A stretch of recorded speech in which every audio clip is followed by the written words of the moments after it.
commencer. Alors déjà, comme on avait dit au début du thème, tout l'intérêt du site bon, le mois dernier, il y avait quelqu'un qui m'avait demandé un approfondissement sur le nom. Hop, on a une vraie bibliothèque, on a une vraie vidéothèque maintenant. Je ne vais peut-être pas mettre le nom. Hop, c'est arrivé. Hier, quand j'ai envoyé à Philippe, quelqu'un m'envoie un message, il dit j'ai besoin de conseils parce que je suis très coléreux. Hop, pas mettre la colère. C'est parti. Donc maintenant, et c'était des thèmes qui étaient traités, on avait des vidéos, on avait tout. Donc voilà, c'est bien, ça encourage. Ça encourage. C'est très encourageant. Voilà. Alors, ok, voilà, sur le thème de la frustration, alors c'est bien que ça va beaucoup rejoindre ce que dit Chantal. On va essayer de développer le côté positif en réalité de la frustration. Tout à l'heure, Chantal, tu parlais des parents qui n'osaient pas frustrer. Et donc, on va voir donc la vue de la Torah sur la frustration et donc la vision et qu'est-ce que ça amène. Alors, déjà, je vais commencer par un exemple. Il y a différents exemples, on va en choisir quelques-uns. Le premier, ça va être l'exemple comment Abraham il recevait ses invités. Abraham, donc il les recevait, il leur donnait tout ce qu'ils avaient besoin et un très bon repas, malgré qu'il était la plupart du temps dans le désert. Et à la fin du repas, il demandait à ses invités de bénir Dieu et donc de faire une sorte de birkat Hamazon, c'est une sorte de bénédiction après le repas. Et donc s'il le faisait, eh ben, tout se passait bien. Et s'il refusait de le faire, alors à ce moment-là, Abraham disait à ce moment-là, tu dois payer. Et donc il a amené une note très importante, puisque le prix d'un aliment dans le désert, c'est pas le même prix que dans une ville. Et donc, lorsque les invités voyaient la somme qu'ils devaient débourser pour le repas, bah, la plupart du temps, ils se ravisaient, ils disaient, bon, bah, je vais peut-être bénir Dieu, c'est peut-être la meilleure solution. Alors, il y a plusieurs questions qui se posent. Déjà, est-ce que quand il va bénir Dieu, après avoir vu la note, est-ce que c'est vraiment sincère? Ça, c'est une première question qui est évidente. Et pourquoi utiliser ce chemin-là? Finalement, frustrer les personnes, leur présenter finalement une somme importante à payer pour arriver à une fin. Alors, le Rabbi explique qu'en réalité, au fond d'une personne, au fond de lui, une personne humaine est bonne. Et c'est évident que au fond de lui, eh bien, il sait qu'il y a un créateur, il sait que, eh bien, il y a besoin de remercier lorsqu'on nous fait, lorsqu'on nous rend, eh bien, un service. Et simplement, eh bien, des fois, on va dire, sur notre âme, on peut dire ça comme ça, il peut y avoir des fois un peu de poussière. Il y a le mauvais penchant qui vient et qui fait son travail et qui cache un petit peu, qui empêche un petit peu l'âme de la personne de vraiment briller. Et des fois, une petite frustration comme cela, eh bien, ça permet d'enlever la poussière, de faire vraiment briller l'âme de la personne. Et en réalité, profondément, même si des fois la personne ne s'en rend peut-être même pas compte, mais en fait, il est sincère dans ses propos lorsqu'il va bénir Dieu. Alors là, on s'approche de la fête de Pessah, et puis dans la Haggadah, il y a vraiment cette idée de frustration dans la réponse qu'on amène à l'enfant méchant. Parce qu'on parle de 4 enfants, et lorsque le deuxième enfant, il s'appelle le méchant, et lui, il joue la provocation. Il dit, mais qu'est-ce que vous faites là? C'est quoi ce travail que vous faites? Il s'exclut un peu de toute la cérémonie de Pessah. Il dit, qu'est-ce que c'est que ce travail-là que vous faites, vous? Et nous, on lui dit, mais si jamais tu aurais été là-bas en Égypte, toi, tu n'aurais pas été sauvé. Alors, d'un côté, on pourrait dire, mais pourquoi on lui dit des mots aussi un petit peu durs? Ben, en réalité, ce n'est pas pour le décourager. Parce que, premièrement, déjà, dans ces mots, il y a un encouragement. Parce que s'il aurait été en Égypte, certes, il n'aurait pas été sauvé parce que peut-être qu'il n'aurait pas fait partie du peuple juif parce que avant la sortie d'Égypte, il y avait encore le choix de faire partie du peuple ou pas. Et maintenant, par contre, la délivrance qu'on attend, là, il sera sauvé. Mais c'est pas simplement ça. Le fait des fois d'envoyer un petit pic, une petite frustration, ben, en réalité, ça fait dévoiler l'âme de la personne. Ça la réveille. Et donc par cela, hein, eh bien, on le rend plus apte, on l'encourage en réalité, on le raffine, eh bien, pour qu'il se, qu'il s'investisse et qu'il se sent plus concerné par toute l'histoire de la sortie d'Égypte. Alors dans la même idée, je vais raconter une petite histoire qui a eu lieu avec le 5e rabbi de Lubavitch, le rabbi Rachab, dans la première année où il a pris sa fonction. Eh bien, on raconte qu'il y avait un chassid, un juif qui est venu le voir, qui avait une demande très importante. Et il rentre dans le bureau du rabbi Rachab, et le rabbi Rachab lui dit: « Je peux rien faire pour toi. » Et donc, ce juif-là, il se sent désemparé, très triste, et il sort du bureau en pleurant. Lorsqu'il sort du bureau en pleurant, le frère du rabbi Rachab, qu'on appelle le Razo, le voit comme ça, tout attristé, et en train de pleurer. On lui demande: « Mais qu'est-ce qui se passe ?»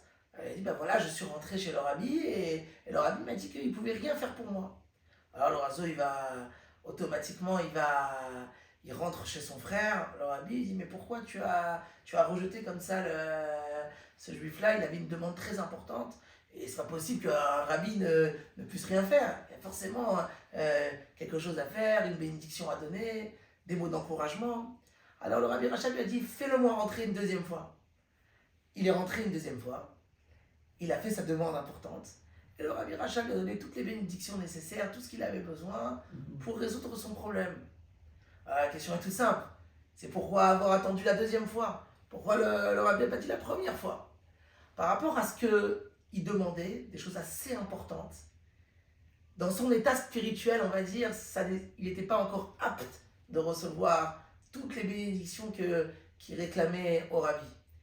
Après avoir passé cette période, ce passage de frustration, où il a été peiné, où il a pleuré, en réalité, ça l'a élevé, ça l'a raffiné, et ça l'a rendu apte, après, à recevoir les bénédictions qu'il demandait. C'est pour ça qu'il l'a eu qu'au bout de la deuxième fois. Dans le même ordre d'idée, dans la Gemara, on raconte une autre histoire. Il y aura beaucoup d'histoires aujourd'hui. Une fois, il y avait un Tana, un sage de la Mishnah, qui rencontre un homme qui était assez laid.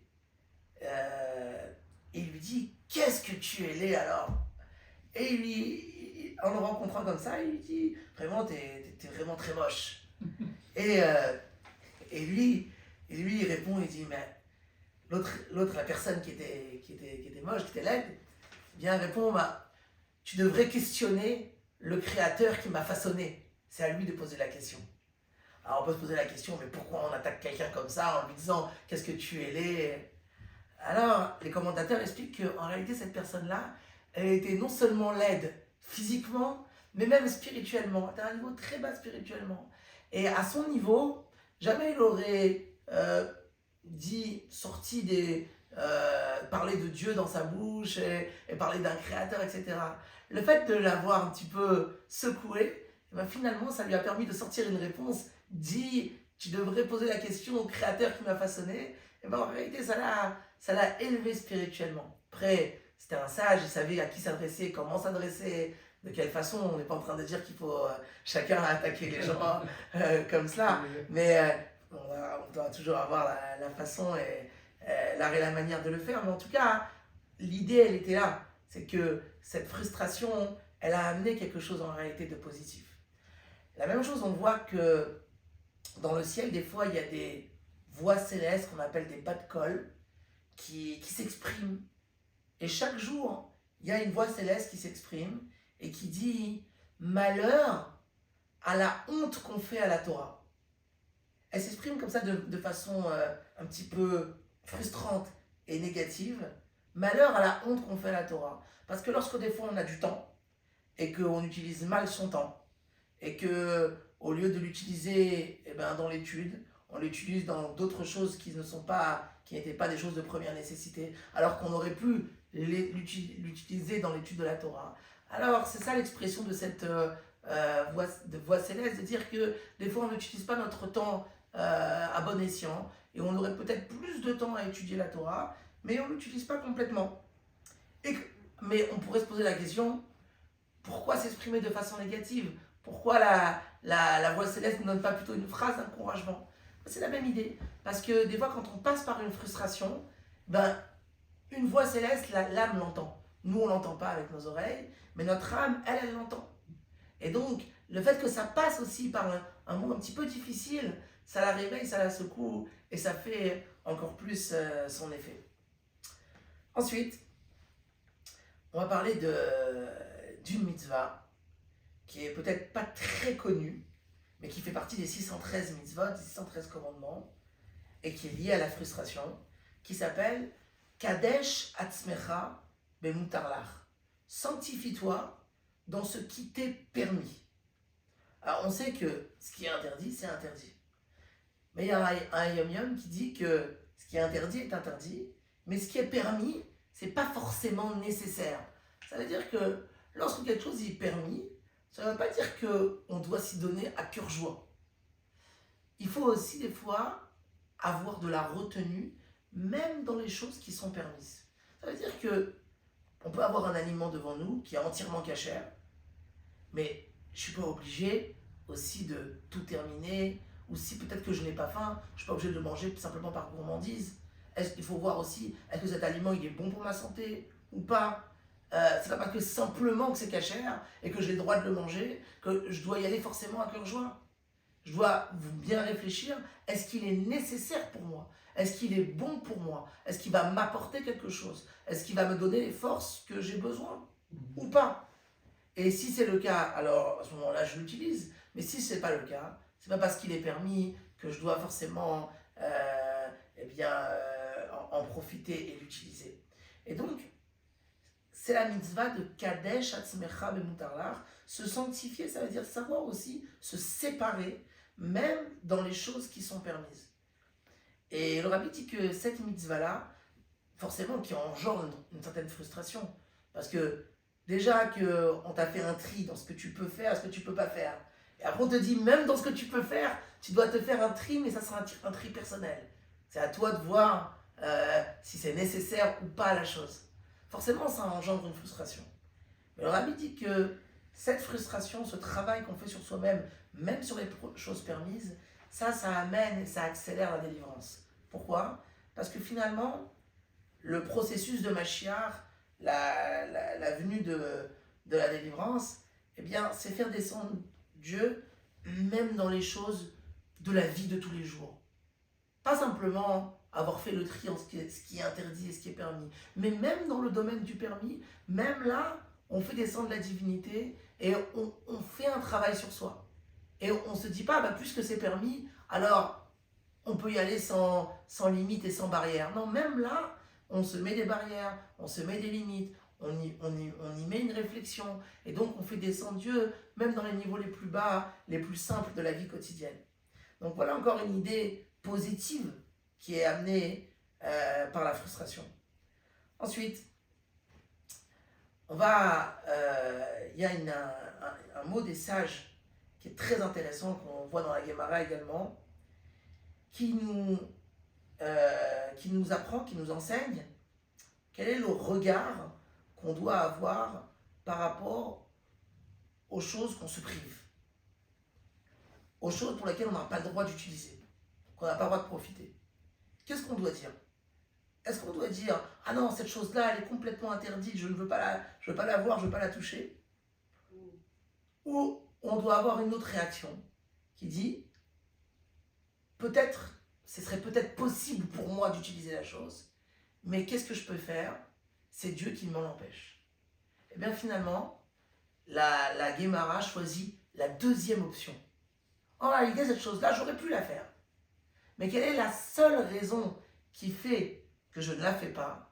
C'est parce qu'il y a un décret de Dieu, parce que Dieu m'en empêche. Ça veut dire qu'on doit apprendre à servir Dieu, pas parce que simplement bon ben voilà, on a fait un travail sur soi, la chose est répugnante pour nous. En réalité, la chose aurait pu être faite. Mais c'est un travail sur nous, c'est un effort qu'on fait sur soi-même pour se l'interdire.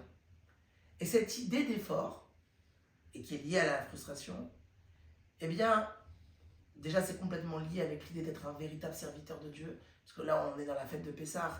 La fête de Pessah, c'est la première des fêtes. Eh bien, c'est la première pierre qu'on met dans son service de Dieu, puisque les mois recommencent à partir du mois de Nissan. On est le premier mois, donc ça veut dire qu'on redémarre. Et donc, tout redémarrage commence par une base.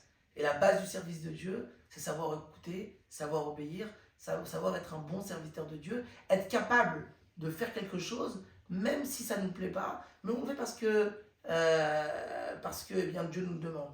C'est la raison pour laquelle, lorsque les Juifs sont sortis d'Égypte, c'était une fuite. Parce qu'il y avait une tellement grande impureté en Égypte, il n'y en avait pas à ce moment-là le temps de transformer son cœur ou d'apprendre à aimer Dieu ni les commandements. Il fallait d'abord s'enfuir du mal et accepter d'être un serviteur de Dieu. Accepter de faire des efforts. Pour illustrer cette idée, encore une petite histoire. Une fois, il y a un juif, Chassid, qui est parti voir le troisième rabbi de Lubavitch, le Tzemar Tzedek. Il est rentré dans son bureau et lui dit: Rabbi, j'ai un problème. Je n'aime pas étudier la Torah. J'aime pas apprendre. Et c'est très difficile pour moi d'apprendre la Torah parce que je ne ressens aucun goût. Et le rabbi lui répond, le Tzemar Tzedek lui répond et dit: mais comment je peux faire moi? Parce que moi j'adore étudier la Torah. Donc en fait, le rabbi lui renverse le problème. Le problème en réalité n'est pas chez ce juif-là. Ce juif-là qui n'aime pas étudier la Torah, c'est très bien parce que à chaque fois qu'il va étudier la Torah, il va faire un effort, il va faire vraiment parce qu'il sert Dieu. Mais le problème, il est chez le rabbi. Il dit: moi, le problème, il est chez moi. Comment je fais moi? Que moi, j'adore étudier la Torah. Peut-être que quand moi, j'étudie la Torah, j'étudie parce que ça me plaît, parce que j'adore apprendre, parce que c'est ma passion, la connaissance, parce que je dois donner les cours, parce que pour X ou Y raison. Mais si je fais ça pour X ou Y raison, mais que j'oublie la raison principale, pourquoi on fait les commandements, la raison principale pourquoi on étudie la Torah, c'est parce qu'on fait ce que Dieu nous demande. Et chez ce chassid-là, au moins il a la chance que c'est clairement, il le fait pour Dieu, parce que sinon il l'aurait pas fait, parce que justement lui, il n'éprouve pas de goût dans l'étude. Et donc, ça montre que cette idée de frustration, finalement, pour Dieu, c'est un cadeau qu'on offre à Dieu. Parce qu'on est en train de montrer, tu vois, je suis prêt à faire un effort, je suis prêt à faire quelque chose que j'aurais peut-être pas fait de moi-même, mais je le fais parce que voilà, parce que je souhaite servir Dieu. Et cette idée-là, on la revoit aussi dans le dernier Mahamar, le dernier commentaire du rabbi, que le rabbi a laissé. C'est un commentaire sur Purim. Et le rabbi pose la question, il dit: mais quel était le moment le plus élogieux pour le peuple juif? Est-ce que c'était lorsqu'ils ont combattu Haman et qu'ils ont résisté à son décret, ou alors le moment le plus élogieux où on peut vraiment féliciter le peuple juif, c'était après, une fois que Haman était mort, une fois que la guerre était gagnée et qu'ils ont continué à faire la Torah? La réponse, c'était pas le moment d'avant, parce que c'était le moment d'après. Le moment d'avant, ils étaient sous pression parce qu'il fallait que la situation change. Donc, ils avaient un mouvement de repentir, de Teshuvah, mais elle était aussi motivée parce que la situation était difficile. On voulait tous les anéantir. Mais quel est le moment le plus élogieux? C'est que lorsqu'on retrouve une situation normale, où il n'y a plus Haman, où il n'y a plus de guerre, et malgré tout, on continue à faire un effort, et on ne baisse pas les bras. Et surtout, on ressent encore un manque. Le manque essentiel, qu'on est encore des serviteurs d'Achashverosh. C'est-à-dire qu'à l'époque de Purim, il n'y avait pas la royauté, la dynastie, la royauté juive n'avait pas repris. C'était toujours un roi non-juif qui dirigeait l'Empire et qui dirigeait aussi Israël. Ce simple, malgré qu'il n'y a plus de décret, malgré que le roi a pris parti pour le peuple juif, malgré tout, continuer avec le même entrain, avec le même effort, et toujours avec le pincement de dire, il manque encore quelque chose, parce que la délivrance n'est pas encore complète, parce qu'on est encore des serviteurs d'Achashverosh. Ça c'est le moment le plus élogieux. Donc ça veut dire que continuer encore avec cette idée de frustration, malgré que toutes les décrets, les choses difficiles soient déjà derrière nous. Je voulais continuer avec un mot très très fort aussi des Maximes des Pères. Les Maximes des Pères dit Al Korach Atachai, contre ton gré tu vis. Alors, l'explication simple de contre ton gré tu vis, c'est simple, on ne nous a pas demandé est-ce qu'on veut vivre ou pas. Ça, c'est l'explication simple. On est né, on vit, on ne nous a pas demandé notre avis.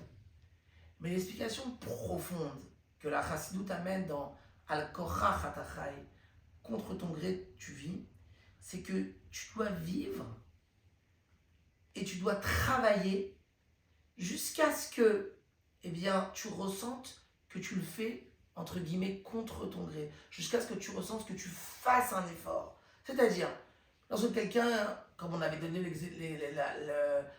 l'histoire avec le Tzemar Tzedek, il y a des gens qui aiment étudier, il y en a qui n'aiment pas étudier. Il y a des personnes qui aiment bien étudier, mais jusqu'à une certaine limite. Et au bout d'une demi-heure, ils sont peut-être fatigués. Et lorsqu'il va pousser sa demi-heure à 35 minutes, alors les 5 minutes qui vont suivre la demi-heure, là, il aura accompli ce qu'a dit le Maxime des Pères, contre ton gré tu vis. C'est-à-dire il aura dépassé le passage où il est, où ça lui plaît, où pour lui il n'y a aucun effort. Il aura passé le stade supérieur, et là où vraiment il va faire un effort, et là il aura poussé ses 5 minutes supplémentaires, là il aura été un véritable serviteur de Dieu. Là on pourra dire Al Korach Atachai, contre ton gré tu vis. Mais tout ça, tout ce qu'on vient de dire, avec tout cet aspect positif de faire un effort, et donc finalement une frustration, c'est pas du tout quelque chose de négatif, mais c'est quelque chose qu'on sait qu'on a été créé pour se fatiguer et pour se surpasser, et donc il faut le voir que du côté positif. Mais ce qui est très important et je terminerai sur ça, de comprendre, c'est que même si on fait un effort, même s'il y a une frustration, ça ne casse jamais la personne. Et ça, on le voit, c'est illustré, je voulais l'illustrer avec une dernière petite histoire. Une fois, on a amené au Tzemar Tzedek une tabatière qu'il avait reçue de l'Admour Hazaken, son grand-père. Et la tabatière était en 2 morceaux. Et dans l'un des 2 morceaux, il y avait un miroir. Et un chassid a vu le Tzemar Tzedek avec la tabatière en 2 morceaux. Et le chassid a dit au Tzemar Tzedek sûrement que l'Admour Hazaken a dû la casser.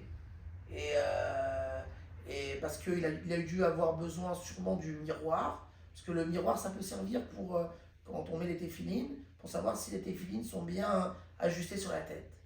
Et qu'est-ce que le Tzemar Tzedek lui répond? Il lui dit, l'Admour Hazaken n'aurait jamais cassé cet objet, parce que toute la façon de penser de l'Admour Hazaken, c'est de ne jamais casser, que ce soit un objet ou que ce soit dans le service de Dieu de façon générale. Et le Tzemar Tzedek lui a dit sûrement que l'Admour Hazaken a dû retirer le petit fil qui unissait les 2 parties de la tabatière, et il les a retirés, et puis après il a dû utiliser les deux morceaux de façon séparée. Et donc, c'est ça l'idée. L'idée, c'est que quand on demande à un juif de faire un effort, on ne lui demande pas de casser sa propre personne. Simplement, on demande de raffiner une personne, d'élever une personne, d'enlever des fois un petit peu de poussière qui est venue avec le mauvais penchant, et donc, et à ce moment-là, grâce à cet effort, à ce moment-là, atteindre un niveau plus haut. Oh, merci Isaac.